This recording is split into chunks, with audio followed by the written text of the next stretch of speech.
और ये डर इतना गहरा था, इतना असली था कि जंगल के राजा शेर को खुद एक हुक्म जारी करना पड़ा था। उन्होंने साफ साफ कह दिया, शाम ढलने के बाद कोई भी उस झील के पास नहीं जाएगा। ये सिर्फ एक आदेश नहीं था, ये एक चेतावनी थी जो बताती थी कि खतरा कितना बड़ा और अनजाना था। अब कहानी में एक नया मोड़ आता है। एक ऐसा किरदार एंट्री लेता है जो बाहर से आया है और उसका सामना सीधे उसी खतरे से होता है जिससे पूरा जंगल कांपता था और यहीं से सब कुछ बदलने वाला था। और ये बाहरी किरदार था एक छोटा सा बंदर। वो बेचारा अभी अभी शहर के एक चिड़ियाघर से भागकर पहली बार जंगल की आज़ादी महसूस कर रहा था। उसे भला क्या पता था जंगल के नियमों के बारे में या यहाँ की डरावनी कहानियों के बारे में। तो इस खतरे से पूरी तरह अनजान वो शाम को उसी झील के पास पहुंच गया। उसकी सुंदरता देखकर तो वो मानो खो ही गया और ठंडा ठंडा पानी पीने के लिए नीचे झुका। लेकिन जैसे ही उसने पानी को छुआ, एक झटके से किसी अनदेखे शिकारी ने उस पर हमला कर दिया। वो तो बस किसी तरह अपनी जान बचाकर वहां से भागा, बुरी तरह डरा हुआ और हैरान कि आखिर उसके साथ हुआ क्या था। जब जंगल के बाकी जानवरों ने उसे कांपते हुए देखा और उसकी कहानी सुनी तो उनकी तो आंखें फटी की फटी रह गईं। उन्हें यकीन ही नहीं हुआ। सबके मुंह पर एक ही सवाल था, क्या तुम शाम को खूनी झील पर गए थे और जिंदा वापस आ गए? उनके लिए तो ये किसी चमत्कार से कम नहीं था। और बस यहीं से कहानी का रुख डर से जांच की ओर मुड़ गया।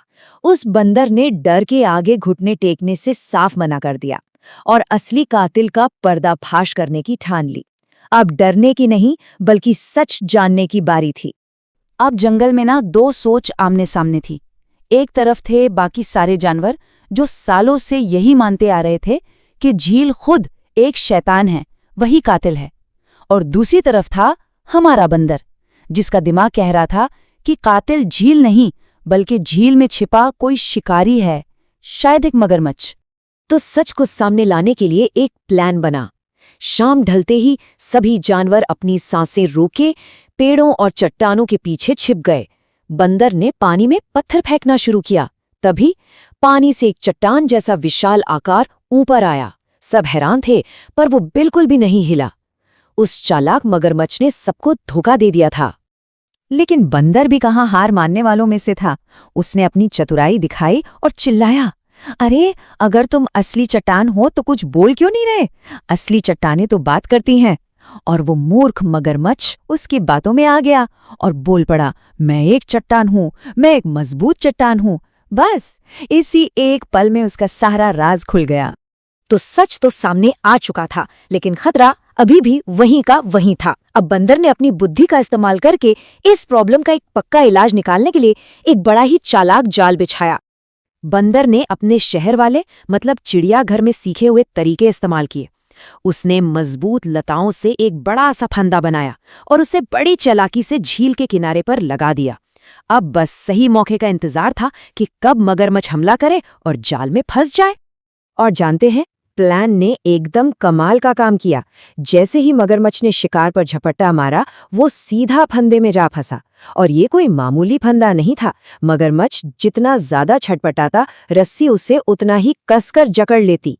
और इस तरह जंगल का नंबर 1 दुश्मन काबू में आ गया था। वो खूनी झील अब फिर से शांत और सबके लिए सुरक्षित थी।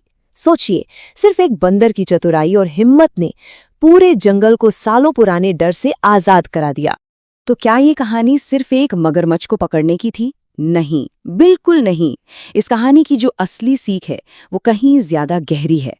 जानवरों ने खुद जो सीखा वो इस एक लाइन में छिपा है।